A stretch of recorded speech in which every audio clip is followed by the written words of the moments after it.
So I think you have requested for this FastPass and Windows or Mac login for Okta and also the update users API. So that we will try to discuss now. So these are the things that we need to talk. So the first thing I will start with is update user API.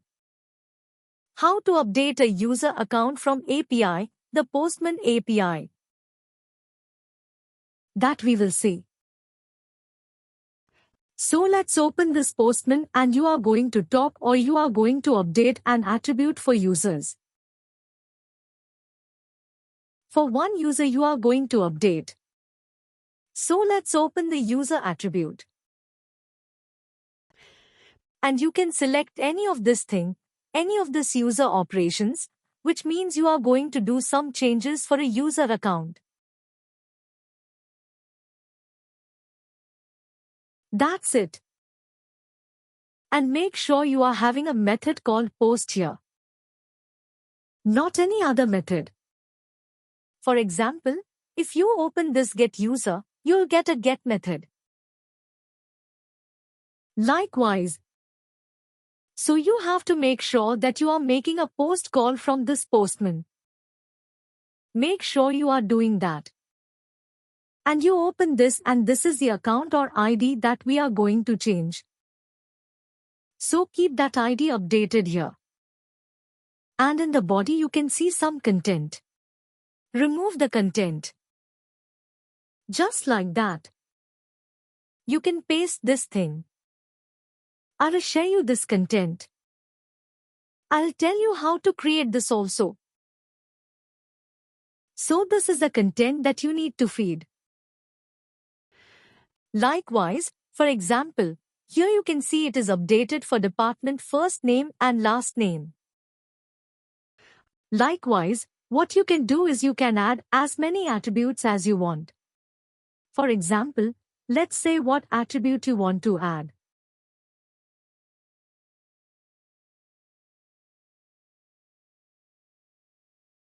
Let's open this account and try to add this account. Let's say, for this account, I want to update title. What I need to do is open this user profile and you can see the bottom name. So this is display name actually. So, if you see, this is display name of the attribute. And this is the directory name of that attribute. So better copy this directory name of that attribute. Go here. Just replicate what is available in the top. Same thing. Title should be senior. Something like that. Okay. So here you can see. Likewise, if you want another attribute, let's say you want to add the secondary email. Okay. Copy this attribute name. Enter here. Replicate as same as what is there in the above.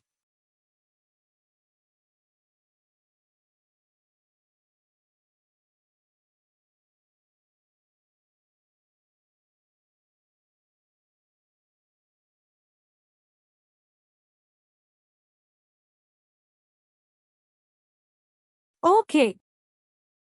So you can able to understand this, right? So this is how you will do. And you want to update for this user. So let's copy this user ID and paste it there.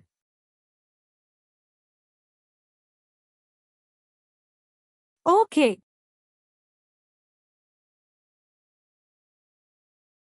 So the status is 200 OK. Now let's go and refresh this user.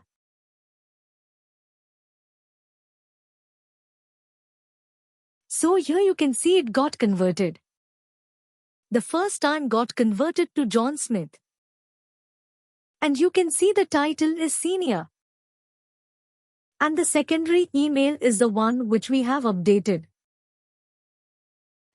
Likewise, whatever the user attribute that you want, you can go ahead and copy this attribute value and in this content, and you can say, maybe I can share you this content.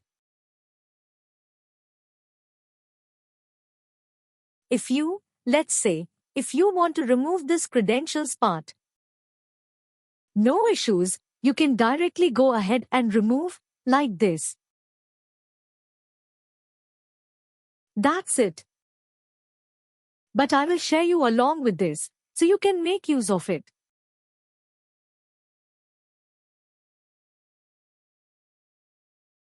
The only thing is you have to make sure that the method is post. Make sure, whatever the post that is available, method available, and next to that, whatever the users that you have, you can directly update that user ID here and change the body that you want. And don't save this. For example, this is used for setting the credentials. Set password. But we worked on updating the first name, last name, and also, if you click save, automatically this method or this task will be converted to this task.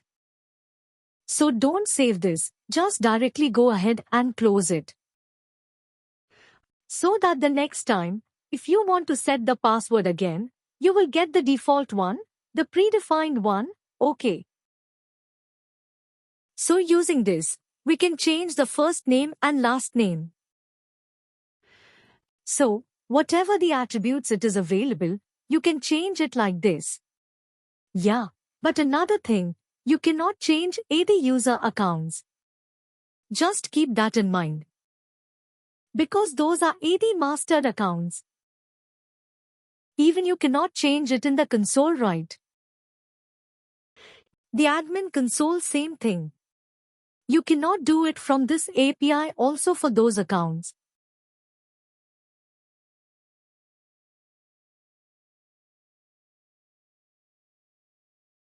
Any questions on this before we move further? No. Okay, fine. So next thing. So you have asked about this Windows and Mac login for an Okta. So that will call it as desktop single sign-on DSSO. That will normally call it as DSSO. So what is the DSSO will help us to do? DSSO. From the term you can understand desktop SSO.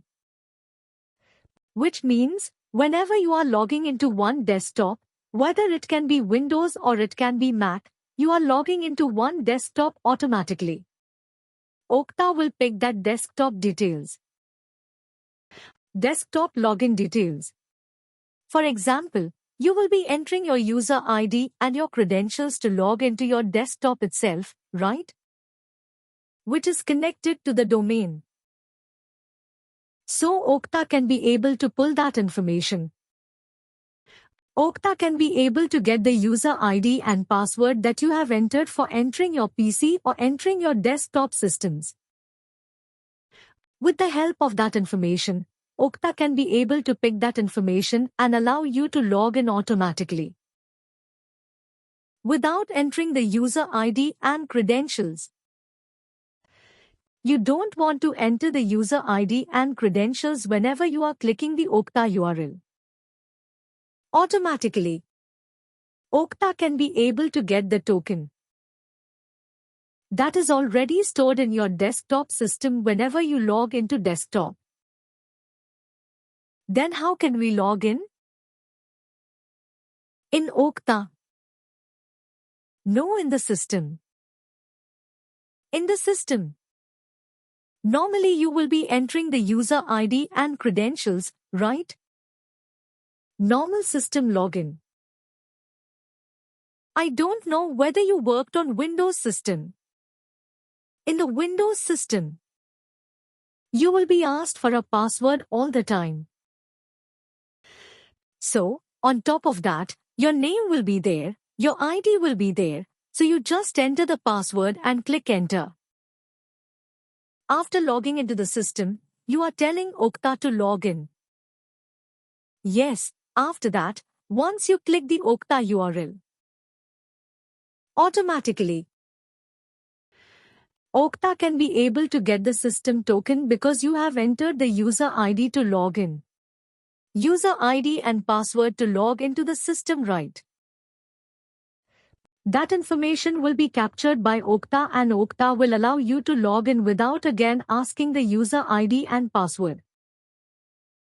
Oh, not even requiring the username also. Sorry, come again, I lost. So that means to Okta login. It's not only for the password, not even required. Username also. Yes, no need. Okay, after we log into our company, like some company named Okta, and it will be automatically log in. Yes, exactly. That is the purpose of this desktop, SSO, DSSO. Okay. Not even require the username also. No, not even required for the username itself. Okay. So that means the backend, the device, trust or how it will be configured. Yes, I will tell you how that will happen. Okay. See, whenever you are logging into your Mac system or your Windows system,